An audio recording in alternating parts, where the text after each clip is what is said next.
Hi, I'm Patu from freefincal. Today, let's take a look at how adding some US stock exposure into your portfolio will modify returns and risk.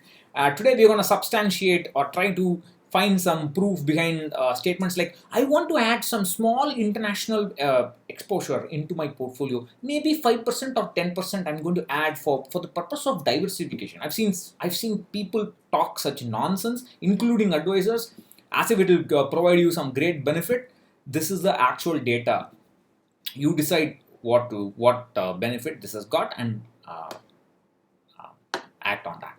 So what we're going to do is to look at 10-year, 15-year, and 20-year. I've done it, but there's only short amount of data. 20-year investment durations, and for we're going to add some S&P 500 into Sensex. We're going to add 10%, 20%, 30%, 40%, up to 50%, and we're going to see how it changes the risk and the reward. Of course, I'm going to use S&P 500 as a proxy for US equity. You can use any other. So I have data from September 1996 to April 2020, and that's the data set that's available. The blue is the S&P, the S&P Sensex, and red is the S&P 500 in INR.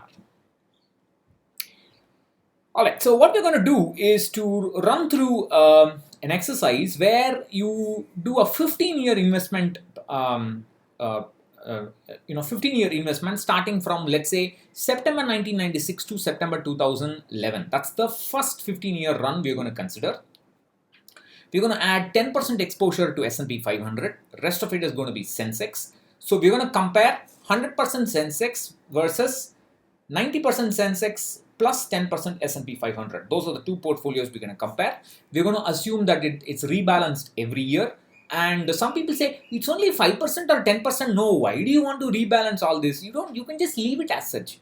I've seen people say this as well. This is just silly, because if you rebalance the portfolio, the first 15-year run that we're going to consider, that is between September 96 to September 2011, the S&P 500 allocation will fluctuate about the 10% value like this.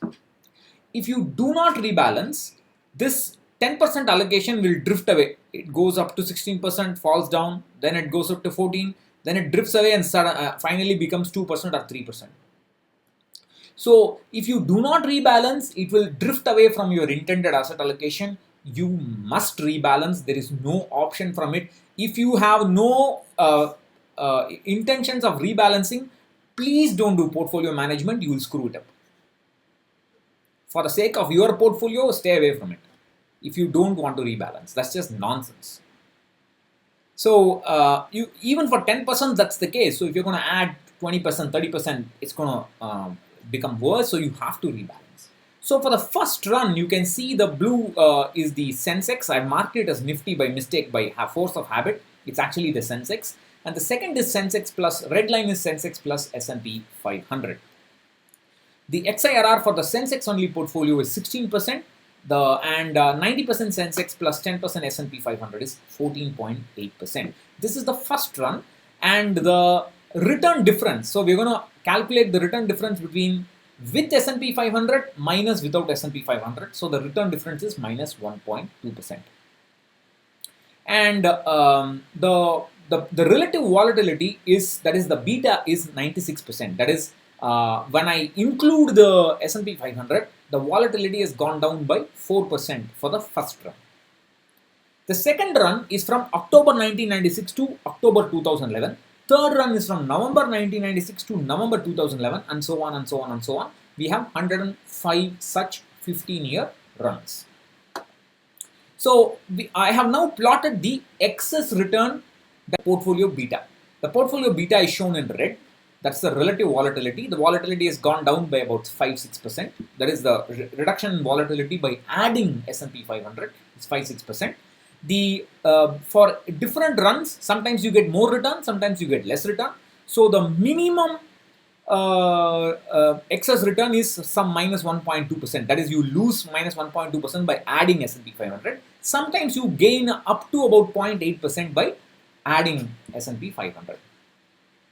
So what you now see here is 15-year investment tenures.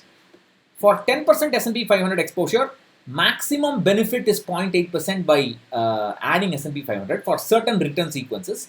For certain return sequences, you will get only a maximum benefit of minus 1.18%. That is, it's actually lower.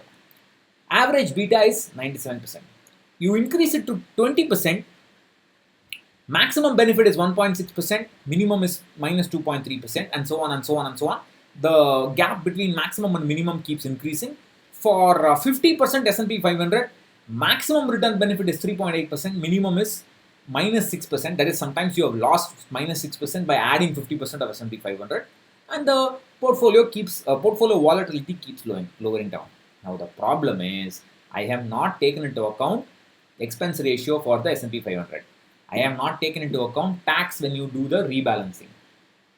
Now, when you factor in all that, easily, because S&P 500 is a debt fund for us, easily about 2% will go away because of the returns will go away because of the taxes and rebalancing.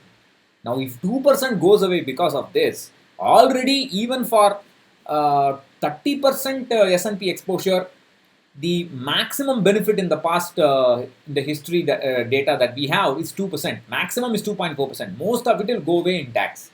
So even with 30% adding S&P 500, the maximum benefit drops down to about 0.4%. Most people who are watching this and interested in investing in S&P 500, I guarantee you, they don't have the guts to add 30% of S&P 500. People talk, I'm going to add little exposure, this exposure. You please look at the benefit. The actual benefit of diversification is lower volatility. It is not more returns.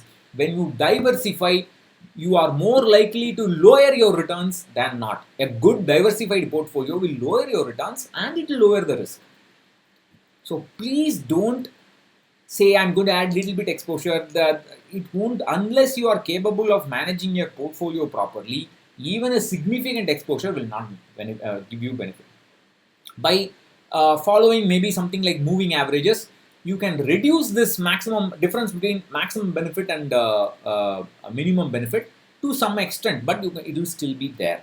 So please recognize that instead of separately buying a NASDAQ 100 or separately buying of international fund or US blue chip, ICICI US blue chip or this Motilal Oswal S&P 500, it is a lot more easier for you to use a fund like Parak or Access Growth Opportunities. Have that as your core portfolio with maximum exposure to it. That will give you all the diversification benefits of international diversification benefits without all this rebalancing headache, without all this taxation headache associated with the rebalancing. You have to pay a little more expense ratio for it. That's all. Now, between this and that, which will you choose? You tell me. I am not a very intelligent investor to believe in Jack Bogle. I'm not a passive fan of passive investing. For me, Parak mutual fund is good enough. I am not going to get into this headache. Thank you. Please look at the rest of the data for 10 years, etc. And you can explore the full article. I'll link below. Bye-bye.